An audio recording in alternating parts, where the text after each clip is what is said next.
If you could just say a few words for me, and I'll just monitor the level coming into Riverside. I don't like to speak with DJ today.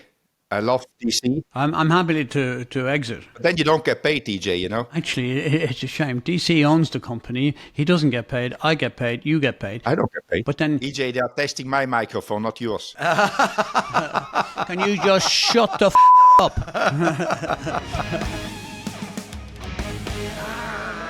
Well, I thought having one mad, sweary former team principal on the show was enough. But this afternoon, we've got two. Welcome, Guenther Steiner. Thanks for having me. And I really look forward to see you two guys, and especially EJ, which I haven't seen for a while. And, you know, it's never boring with him. Oh, thank you. That wasn't a compliment, EJ. I'm so impressed. But, you know, the thing about Guenther, why don't you therefore, because DC is only a young cub and he's only just come into this and he's midstream in his life, whereas I'm at the other end and you're just a touch alongside DC. Tell him, where did we first meet, by the way? If I would just remember, you know, as you say, getting older is not nice. So I don't really remember when we met first. It must have been in the early 2000s. But it's a long time ago. In the early 2000s, yeah. When I was at Jaguar, I'm sure I met you there. With Irvine, can you remember those days? I mean, how did you survive Irvine? I actually love Eddie, you know, because he keeps you alive. He keeps you alive. There's a lot of boring people around which make you fall asleep. Eddie's not one of them. Well, talking about falling asleep or being asleep, you're joining us very early from North Carolina. So we'd really appreciate you getting out of bed early. Are you normally an early riser? Are you normally someone who gets up and attacks the day? DC, it's 8 o'clock here. I know I'm not a retired race car driver, which 8 o'clock it's early for. I need to do some work for a living. So no, I'm normally, to get your question, I get up about 6:30 every day normally, you know, but I'm already, you know, had breakfast normally. Now, you know, being unemployed, I take my daughter to school, you know, which is pretty nice to do after 10 years, which I wasn't able to do it. Yeah, but you say you're out unemployed, and well done you taking her to school. But you've got business out in America. Are you happy to share that with us, or is that we don't let that taxman know? No, the taxman knows. You know, in America, the taxman needs to know. Otherwise, you end up in a bad place here in the States. You know, so I don't want to end up in bad places. No. Yeah, I've got a business. I've got a composite company which I founded we founded. I've got a business partner which does the day-to-day running. So you know, I cannot F it up, basically, you know. But I started it in 2009, and we have got now 230 people now. I think it was the last count, you know. It's pretty big now. But I'm the operation stuff, I'm not involved. I'm in the strategy and things like this, but it's going well, you know. So as long as it goes well, I'm not getting involved. And then if it goes bad, it's too late for me to come in. When you say you're unemployed, I have noticed that you've actually had a pen in your hand for a while, and you've written this great book, and it just surpassed. You got 250,000 copies recently. I mean, you're into having a big cash out here with this book of yours. Tell me, what inspired that, and why? Is it all to do with the Haas situation, or is it a drive to survive? Tell me about the book, because it's doing so well. I have to compliment you on it. First of all, thank you for the compliments. And it's like a lot of things in my life are very weird, strange, and I don't know why they happen, you know.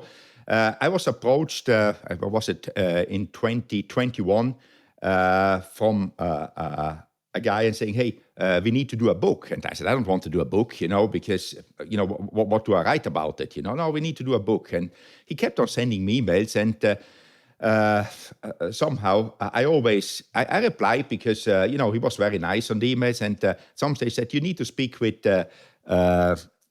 some people which I wrote books with. It was Johnny Herbert and Damon Hill.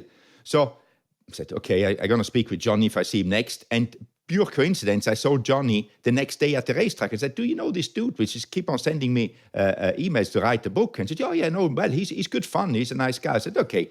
And I wrote back, hey, can we have a video call? And said, yeah, let's have a video call. And we had a video call, and he said, we need to do a book. I said, I don't want to do a biography. I mean, you know, there's nothing to write in that one, you know. So I said, no, I don't want to do that. I want to do a book of a year in your life.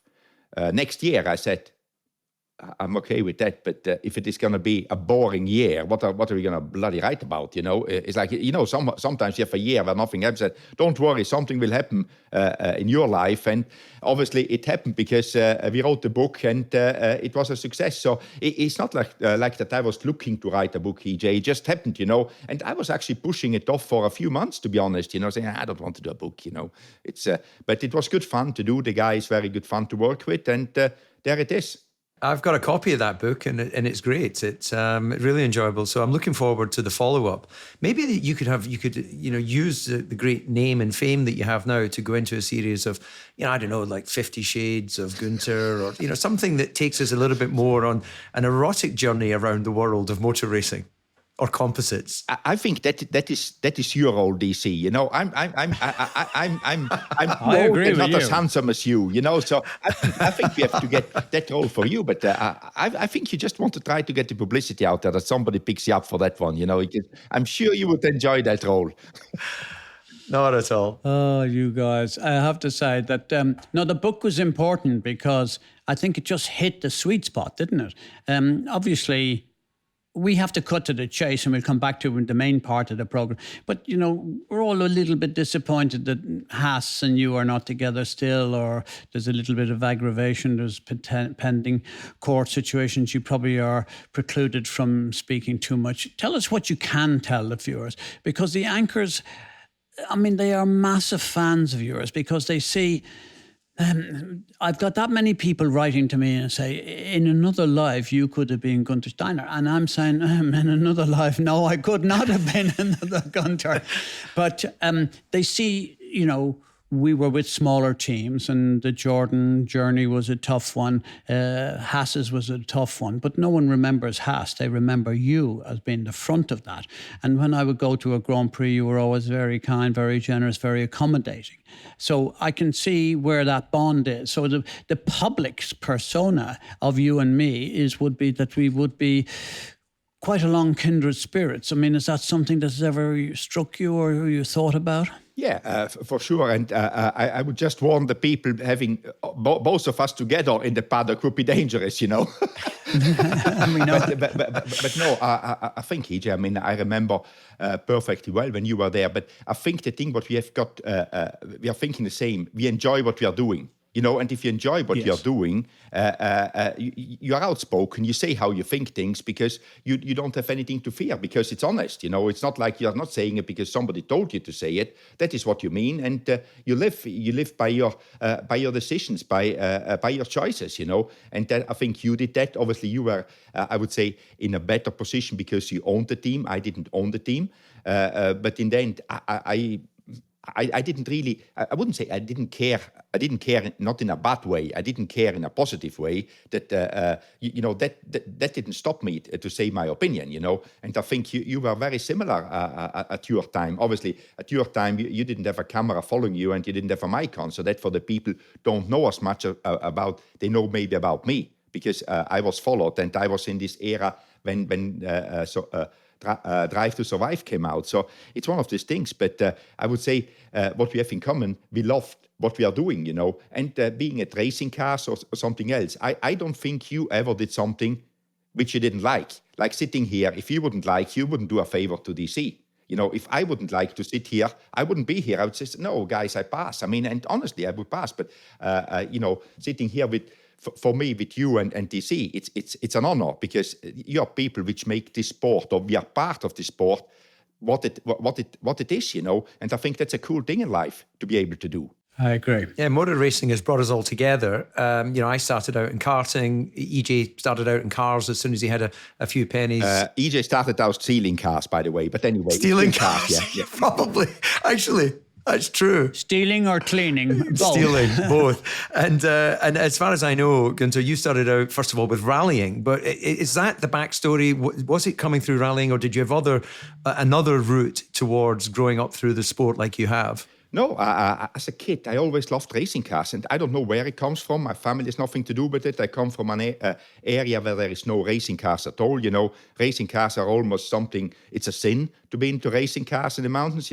I just loved it. And then when I got the opportunity after my national service at 20, I moved to Belgium to work on racing cars, because that is what I wanted to do. And I had no idea. I mean, I started with racing cars when I was 21, not before. As a mechanic, I just wanted to be involved with racing cars. That's what I dreamt of. When you mentioned national service, of course, that's not something that we've had in the UK for a very long time. How were you as a young cadet? Were you good at taking instructions, like go and stand in the rain for 3 hours staring at, guarding a gate? Or were you like, hey, I'm not fucking doing this? More the second one, but in the army, you're told, you don't. I was told a few times. I didn't ask you. I told you. In the army, that works. You still, that still works. I mean, say, I've got an opinion about this. We are not asking opinions. We tell you what to do. We're in the army, and maybe somehow it was good for me, but I don't know if I learned a lot there or not. I couldn't see that working with you. I have to be honest, on reflection, but I think forms of control when you're young, whether you say you're bringing your daughter to school, there are certain things that need to be respected. And I think discipline is one of them.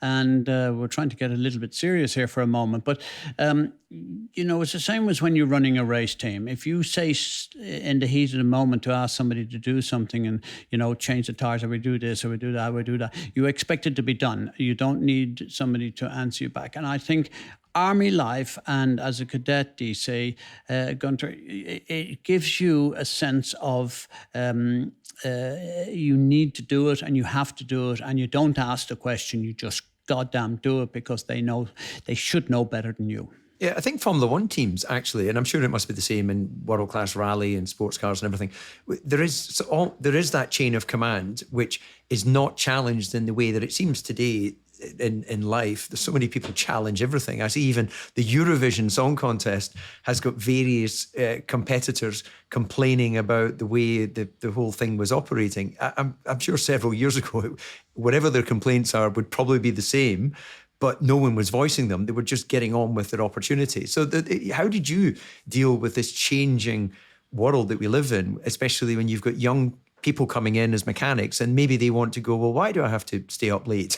And you're like, hey, buddy, I'm not asking you, I'm telling you. Yeah, I think you've got two different scenarios here. You've got the race or, when you're racing, qualifying. I think that is absolutely just executing. No questions asked. Just do how it's told by the chain of command, a little bit like EJ said, like in the army. You need to do it. There is no time for debate or discussions. And if you want to have a debate, take it outside of when you're out with the car racing or competing, call it like this, And as you say, in the old days, the debate was a lot less than it is now. But outside of racing in Formula One, you've got the debates. And sometimes, my answer is, I'm not here to debate. I'm here to telling you. And sometimes if people don't live with that, they have to look for something else, because it just is not possible always to debate everything, because you waste so much precious time to make a decision, which in the end is not good for anybody, not the guy which makes the debate and the other side which has to answer to the debate. It's like, no, this is how we do things. That's it. If you don't like it, move on. Difficult to say these days, because obviously it's people then take the next step, but sometimes you have to do it. But don't you think, I'm just going to ask you, as a team principal, so you were with Haas. How different do you think life would have been if you were the team principal at Red Bull or Mercedes or Ferrari or McLaren? We say a top four team. Would you have changed things? Would you have done things differently? Or do you think you could have been a world champion just like whoever was winning the world championship that year?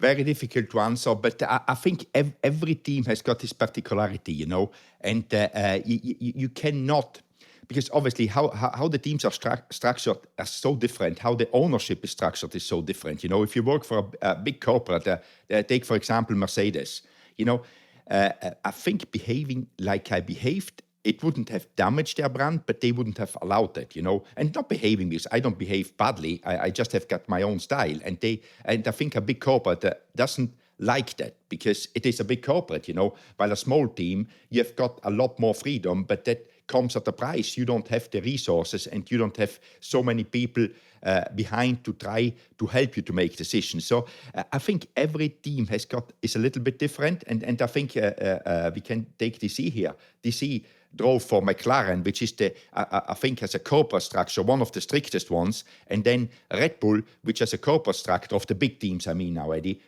it's the easiest ones going, and DC was there when Mr. Mateschitz was still around, and obviously he gave it a different feeling. It was a big corporate, but still with one guy calling the shots, So it was, and it's different. And I'm not saying one is bad and one is good. I'm just saying they're just different and you have to deal with it. And I think the style how I run Haas, I guess wouldn't have worked with Mercedes. I just take Mercedes because it's a big corporate, nothing else, to have something to compare with.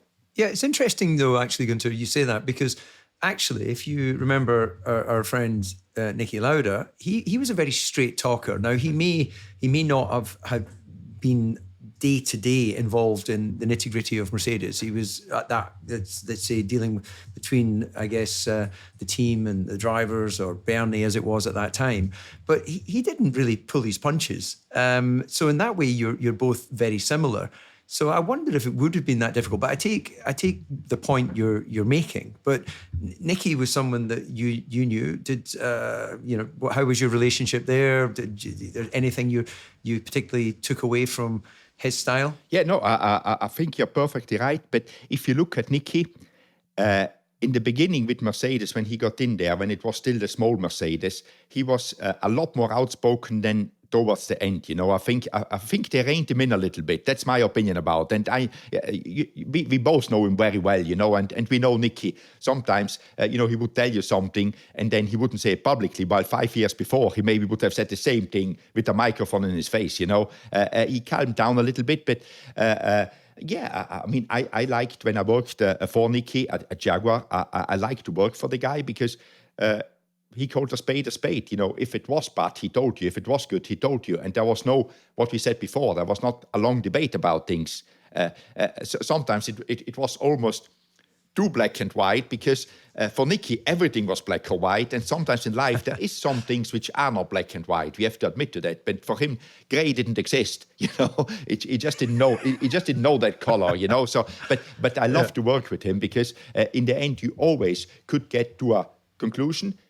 If the conclusion was, we agree to disagree, that was fine. You moved on, and I quite like that, because we cannot always agree all, and we shouldn't, because then we are not taking anything forward, but we need to agree to disagree and move on, not linger on things, not hang up on things, that's getting old pretty quick, Guenther, on that theme, and I don't want to let it go because I personally have massive adoration for Niki, and my mind keeps telling me, and I don't know why that is, but if Niki was still around and he was still coattails with Toto and stuff, I actually think that Mercedes would be performing better. And I'm just thinking that the influence of one person can have a magic, bigger influence on the team in terms of the results, performance, happiness, and all of those things, just like what you had in Haas. And I see all sorts of upheavals between the drivers in Haas, and we won't talk about that now. But just to finish and finalise with Niki, do you think that Niki is badly missed at Mercedes? Absolutely. I think Niki is badly missed in Formula One. I think that's my opinion. Absolutely. The red cap, not seeing him, it's not a good thing. I would say to that one, Niki had one talent, which I never understood. It's like he could, if something was wrong, he could focus on one thing and he wore you out to death until you fixed it. He would call you 10 times a day, telling you the same thing until, and always positive. He never got upset.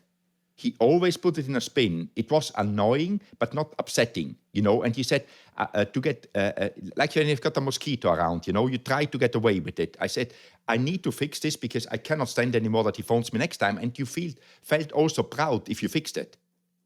Because he gave you this sense of, and I don't know what the sense was. It was something I have not experienced with anybody before or afterwards, because it was never like to the point, it's like, it's enough now. No, okay, we're going to do it. Okay, just give me, have you done it, Niki? But it was annoying, but positive annoying.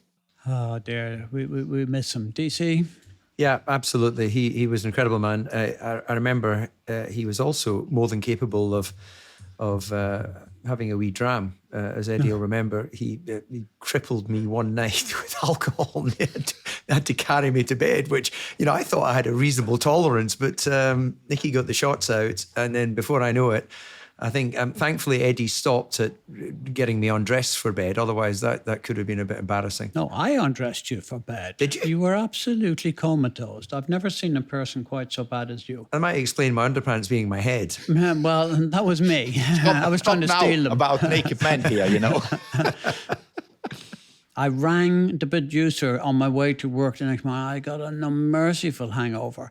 And I said, Mark, DC, I think we may have a problem today. We'll have to juggle things around because there's not a chance that DC will be able to emerge from the state I saw him about 4 or 5 hours ago. There's no way. And this was in Sochi in Russia.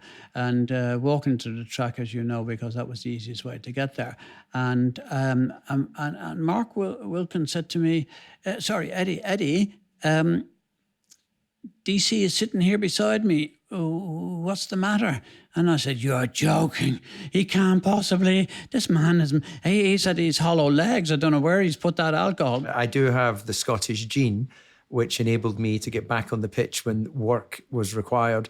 And mentioning the Scottish gene, Guenther, you knew very well our late great friend Colin McRae. And there was a straight-talking person as well. Great talent behind the wheel, but not someone who sugar-coated his opinions. Absolutely right. Colin, from the talent, I've never seen anybody like him. And what was amazing, how little effort he had to put in to be who he was. It was so natural. I mean, that's what intrigued me with him. I mean, all the other ones, Carlos Sainz was with him at the time, and Carlos is the hardest worker ever and everywhere.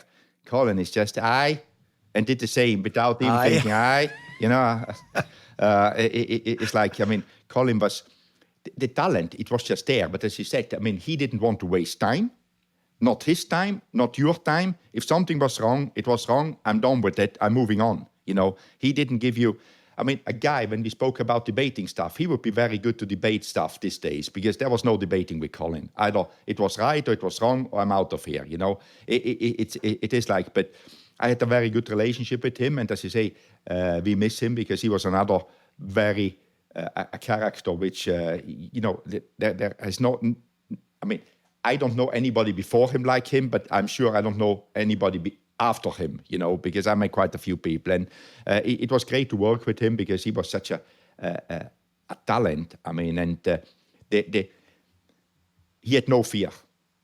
There was never fear when he drove anything or whatever he did. He just did it.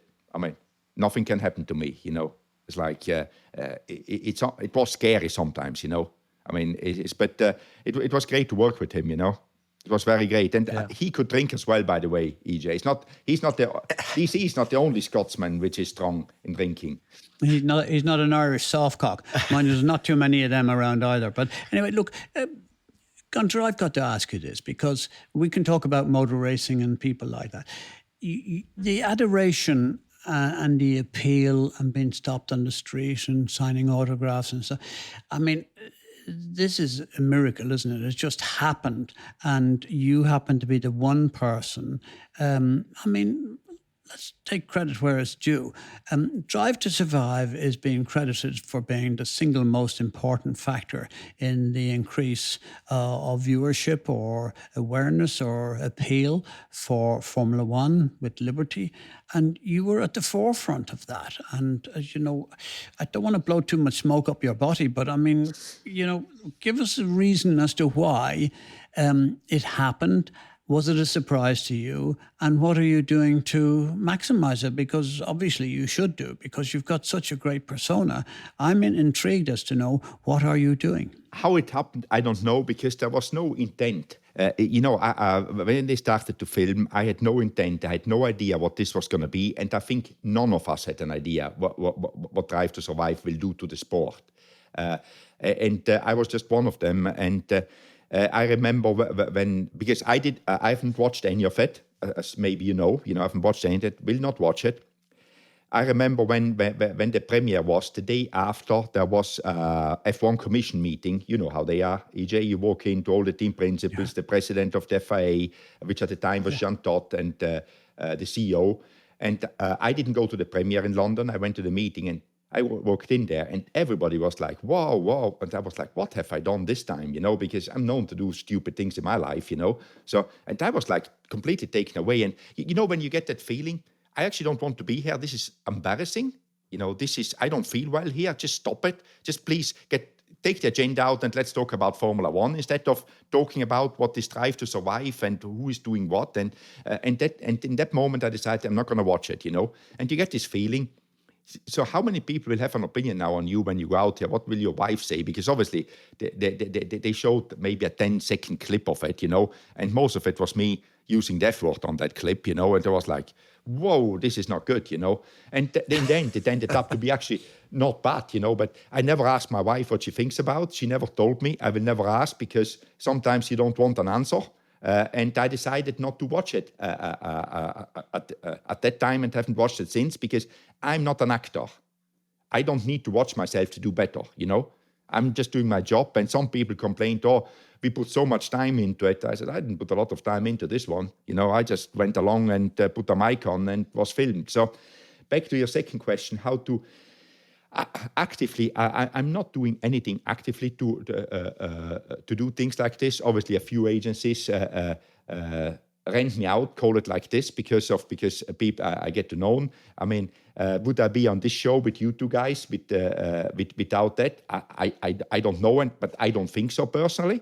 And I need to be honest about it. But in the end, as you say, it's enjoyable, but it's not what I'm not getting up in the morning, EJ, now trying, I need to make something out of it. I need to get better and do more of it. No, I keep on doing what I'm doing and being who I am, and I think I've got some TV work out of it, The only one which doesn't take me on is DC. He doesn't want me on his shows, We can't afford you. He doesn't want me either, so don't worry about it. We can't afford EJ either. It's all about him. It's all about him, So it's not about us two, We are two old geezers. Yeah, absolutely. There you are, DC. All about you. All about you. No, that was a joke, by the way, It's not a joke. It's not a joke. It's serious. Guys, I'm only in 14 of our shows now. The world has moved on. They want all these young, bright things. But yeah, I just want to take it back, Guenther, because you've done something quite remarkable in that lots of people and lots of names have come in and rebadged an existing racing team, and there's many examples of that. And then they've taken the foundations of that rebadged racing team, and then some have gone on to win championships, and some have not worked out. You've gone and managed to, through your contacts and your business and everything in America, you've managed to persuade an investor, if I can say it like that, in Gene Haas, to set up an independent structure already before the budget cap, which was trying to, and I'm not putting words in your mouth, of course, you will clarify if I've got this wrong. You've already seen an opportunity to be more cost effective in operating a Grand Prix team before the Grand Prix teams started to have the valuations like they have today. So you've actually put the time, the effort into structuring that, and the valuation and the expense of what has been invested in Haas to where it potentially is right now as part of the new franchise model is a massive return, arguably the greatest return on any modern era Formula One team. So am I reading that right? And is there an element of you goes, damn, I didn't have equity. I've gone and helped build something. Okay, some people can say we haven't had the victories and all of the good things that normally would monitor your success. But in terms of return on investment, this has to be something quite remarkable for the owners of the Haas team. Absolutely. I mean, and I think what you're saying is right. And I think it's the only F1 team, if you look at it, where the investment people actually, the founder made this amount of money, and it's fine because, and I'm not bitter about it, because when we started, it was not a good business having an F1 team. It wasn't a good business, and at the time for me it was like I liked racing cars. I wanted to do this, and I got the investor, and he put the money in, and at the time, if I would have had a stake in it, I couldn't have afforded the running costs, because it took tens, hundreds of millions to get it going. But in the middle of this era, in this 10 years since Haas is alive, all of a sudden everything has changed, with the popularity of the sport. The popularity of the sport brought the value to these teams, and sometimes in life, as I said before, you have to live by your choices. I choose not to have equity, because it was my choice as well, I could have insisted on that one, and maybe I've got something, but I couldn't have afforded the first 5 years. So in the end, you live with it, and it's fine. I'm not upset about it. I'm not angry about it, because it was a choice, which I took. Yeah, well done. So on that, I'm sorry we're dwelling on this Haas thing, because it's so important, because Haas for me leads well into the Andretti situation, and I've been one who's not sitting on the fence on this one. I believe Andretti should be in Formula One. There's a provision for 12 teams. I don't understand why the 10 teams are so greedy in the way that they protect. Well, I suppose I would have been the same myself. No, Eddie, you wouldn't have been the same. No, you would have given your money away. You were known for your generosity. You don't know exactly. But the reality is that I think it's boring. I think, had it not been for somebody like you who created, look, the changing tone, and I don't want to again blow this smoke, but Drive to Survive was a huge catalyst, and there's certain things in life that change things dramatically, and that was one of them. And I'm just trying to figure out, I'm going to come on to Christian Horner and why he's doing it in a second, but that's not for now. For now, I want to know is, we hear all sorts of stories about how the situation was with Haas, where he's going, what the team is, how his health is, and where Andretti is, and his age, and Michael and stuff like that. Surely there has to be in America, particularly with the advancement of the engine supplier for Andretti, there has to be some form of accord where those two teams should and could be probably pulled together. I don't know about that one, EJ, to pull them together.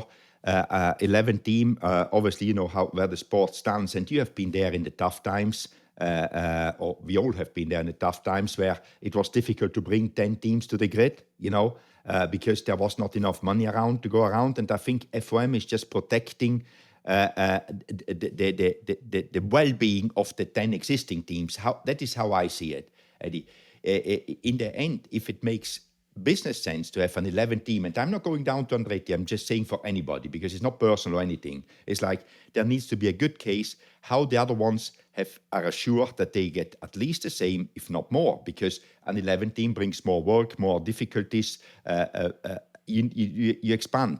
And FOM is looking very well after the teams now, after the sport, because they have got a vested interest. They paid billions and billions for the sport to make it successful, So sure. I think they say, we did very well how we conducted business the last 5 years. We want to continue to do that. And I think, by the way, FOM hasn't closed the doors on Andretti. They said in 28, when GM is ready, come back. So the door is not shut. They left it open. They didn't lock it. So I think sometimes you need to be patient. I say the other thing. When I went out to find an investor, it took me 3 years to find somebody. I was patient. It's like you keep on doing it. You keep on lobbying. You keep on trying to do your best, and you get there. And maybe that is what they need to do in the moment. The other part of the question, which was something that I was going to come in later, but I might as well do it now, and that is, Drive to Survive suited somebody like you who has a very strong character, a very strong charisma, and is identified with a team like Haas. Do you think if you were Red Bull, would you want your team principal being part of a Drive to Survive? Yes, the upside is from a commercial point of view, the awareness and the marketing is going to be massive. But do you need him taking his mind off what effectively is his job, which he's being paid for, I'm just wondering, how is it affecting Christian, and was it the right decision for him to do it? What is underestimated, maybe underestimate is the wrong word, is how little work goes into Drive to Survive for a team principal. Everybody thinks this is a job in itself. I mean, honestly, if I just can speak for myself, because I don't know what I did with Christian, because I never know.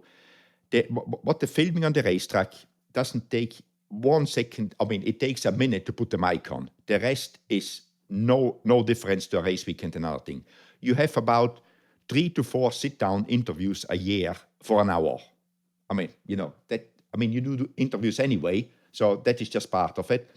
And then when I filmed the stuff outside, it was mainly, when I climbed the mountain, I was going to do that anyway. So, I mean, if them coming along was not a problem, and sometimes the fun thing you do, you take a day in your holiday. So I do not think, I'm pretty sure it doesn't distract anybody, also not Christian, because you just plan it. It's part of your job mainly when they film. You're doing it anyway. And I don't act. That's what I said before. I don't watch myself, so I do not get this feeling as a camera. I need to actually put effort into it. My effort is I don't care if a camera is around. They can film it. If I got a mic on, they can listen to it. If they like it, fine. If they don't like it, fine as well. I don't really care what they do with it. Just changing tracks slightly, you're in a situation now where you've got all of the knowledge and experience of building a team over a decade. Potentially, therefore, you'd be an ideal person to do the same.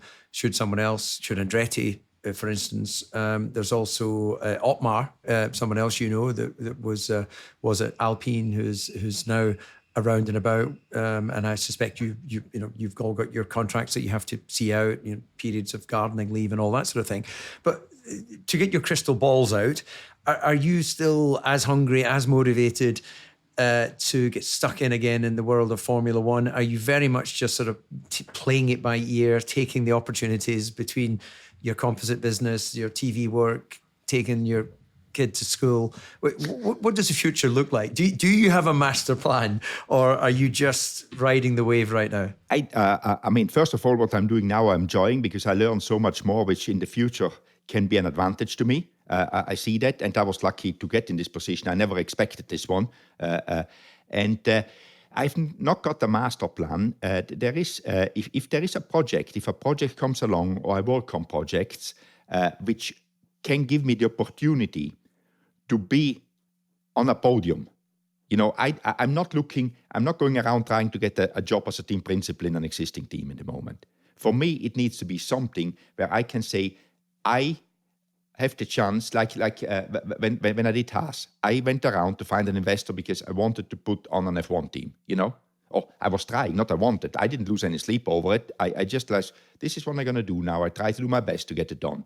The next thing is, if there is a project around, could be an existing team, a new team, whatever, to get on the podium. But the next time I look not only to do it today, to go to the racetrack, I do it, what can I do in 3 to 5 years? That's what I'm missing. Because you work as hard to be last, than you work to be first.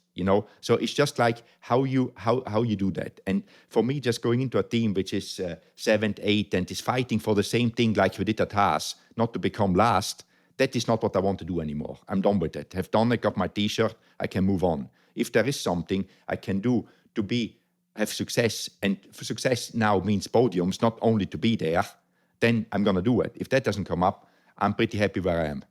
Yeah, well said. I mean, to be honest, I kind of expected that, because, you put a lot of your own personal blood into that. And I'm looking at Haas, and there's been somewhat of a resurgence, and Haas seems to be going okay. Personally, I think Haas was better when you were there, and I'm not just saying this for you, but I think it had a lot more style, it had more charisma, it had more personality and more power. It was easier to go into Haas. It's not easy to go into the motorhome at Haas anymore because nobody really knows, and Gene Haas is not really... He's not Guenther, is he? It's a different thing. So I would suggest, if I were you, taking time out. We've been talking about Adrian Newey as to what he will do, and we're not going to second guess that one. The same as I'm not going to second guess what you do. But I would have thought you're keeping an eye on what happens, and if there was an opportunity out there, you'd put your hat in the ring, and if it happens to fly, it flies. If it doesn't happen, you're not going to lose any sleep over. Well, the other thing actually to mention there is, I don't know if you read, Guenther, that Eddie is managing Adrian. Adrian, in his press release announcing his departure from Red Bull in March of next year, wanted to thank his friend and manager, Eddie Jordan. So would you maybe you need Eddie as your manager? He's very reasonable. He'll only take 62% of any deal he does for you. I don't do anything for 62, David. Please be respectful. It's more than that. Because Eddie thought always 10% is for the guy which is doing the job and 90 for the manager. Exactly. You see, he's smart. I told you, DC, he's not anyone's fool. No, but actually, have you ever had a manager in your life? You've got agents to help with appearances. Guenther, here's the situation. Don't wake up sleeping dogs, DC, here, you know. He finds out from Adrian that I'm his manager. And you know what he turns around and says to him? He said, I think you're mad. I think you just need a lawyer and an accountant. What are you doing with him around the place for? Thanks, DC. I knew you'd do a lot for my cred. You don't need any enemies with friends like DC, huh? You know? So, yeah. Oh, every pound is a prisoner with him. You should know that. Do you know what part of Scotland he comes from? Yeah, we know where he comes from, you know. It's not only the drinking, it's also how to hang on to money, you know. You met Colin McRae. They're all the same, that lot. Exactly, yeah. Well, Guenther, conscious of your time and really appreciate you coming on the show. Is there anything that in the time that you've been, since departing Haas and reflecting on opportunities and starting to do a little bit of television work, is there anything that you've wished that you had the opportunity to share that no one's asked you, or you personally just in your life journey have gone, God, I never imagined it would be like this, that you can share with us? Because I'm conscious, Eddie and I can ask you various questions, but we might be actually missing a really important aspect of your life or your vision that would be fantastic to share, that you may have touched on in your year in the life with your book, or you just may want to share with the audience that we have here. For me, my life, I mean, we spoke briefly before where I started off with, from nowhere, out from the mountains of northern Italy, where I got to. And it's for me, I enjoy every day. And I still, even not running a team, to be around with people. I mean, and again, how Eddie said, not to blow any smoke up your body, it's like, for me, sitting with you guys here, I mean, I remember when I was in rallying and DJ had his team, you were a young driver coming up of McLaren. For me, at the time, thinking that I would ever sit with you two guys having fun, doing a podcast, having fun as friends, not like, it's pretty cool. And I think I live a lot for these moments in life, I'm not just here to make money. I'm not a Scotsman. Therefore, I don't have a lot like you. Oh, I love that. But it's just like one of the things when you're a kid, I call it now a kid, when you're a young man, you dream of things and you don't even dream them. I couldn't even dream of this stuff, sitting with EJ and you here, for example. I would never have thought that this will ever happen. But I'm very happy and I'm not pretentious about it. I feel happy, It's one of these things, but it's the same. I'm not just being with you, going to an F1 race, knowing people, getting in there, being part of something. It's nice, and I enjoy it. I'm very fortunate to make a living out of it. Have been able to make a good living out of it. And, having worked with Niki Lauda, for me, when I was a kid and he in the 70s, when he won World Championship, I was watching him on black and white TV. I remember it, It's like having worked with him and getting to be a friend of him is something I really, for me, I almost can't say it in words. When I sit somewhere and I think about it, it's like, life is actually pretty good, even if in the moment I'm not at Haas, I'm doing other stuff, but life is good, So, and I really enjoy that, So there is not one big secret. It's just in general, do I have shitty days? Sure. I mean, we all do. I guess so. Except DC, which is always happy, Exactly. He's so rich, and he is so compromised. He's got so many different companies, and they all climb over it. Anyway, look, let's move away from just what you're doing, because he wants to close this off. And before he closes this off, I think is an important question here, because when I mentioned Christian Horner, when I mentioned DC, and I obviously Red Bull, and where Red Bull is, but what people should remember is your days at Jaguar, and that was the precursor, that was the pre-runner of what we now see at Red Bull. What did you see? Why Jaguar let it go? Why did suddenly Red Bull and Didi Mateschitz, who we all agree is an amazing man, and what he saw and the vision at Red Bull to get it to the level where it is at the moment? You said the thing, Jaguar didn't have a vision.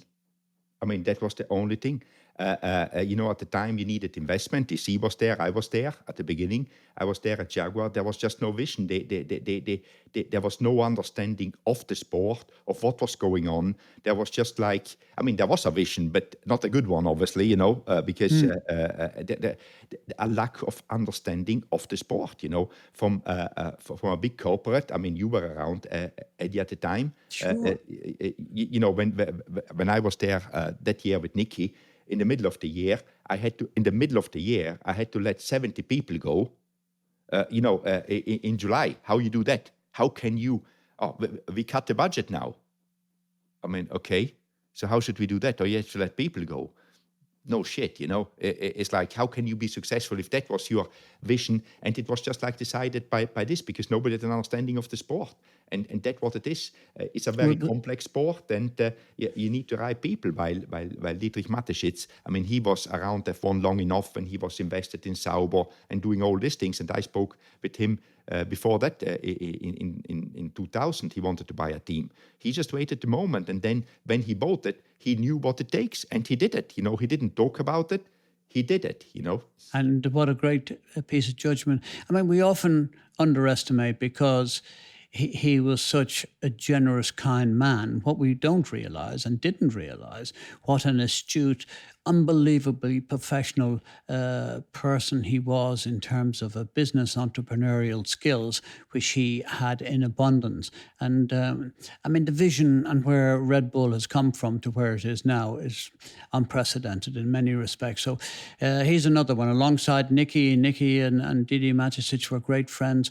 And the fact that we've lost both of them, I have to say, Guenther, they were two colossus, absolutely magic people in our sport, and I miss them every day. Well said. Yes, absolutely. Yeah. Indeed. Well, gentlemen, I know we could continue this conversation for some time. And Guenther, you've given us a lot of your time. You've given us a lot of content, which is going to be spread over 2 of the episodes of FFS. Too much to be put in just one sitting. It's been an absolute pleasure having you on the show. So to the anchors, or listeners as we call them, before we go, remember you can get in touch with us at ffs@whisper.tv, and check us out on YouTube, where you can see video versions of some of our previous interviews. This one for sure. EJ, as always, final words from you and from Guenther. I should be preparing Guenther for this. There has been a question mark about my growl. And I have a growl, just like you. I must say that I admired the fact that you have never watched a program of Drive to Survive.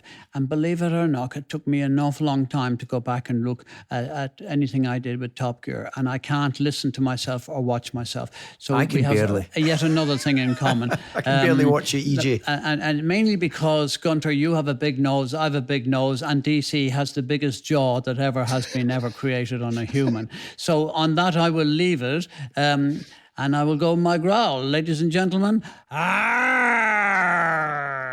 Guenther, you're an absolute megastar. I love you, man. I could talk to you all day. Thank you. Thank you, guys. Thanks for having me. Thank you.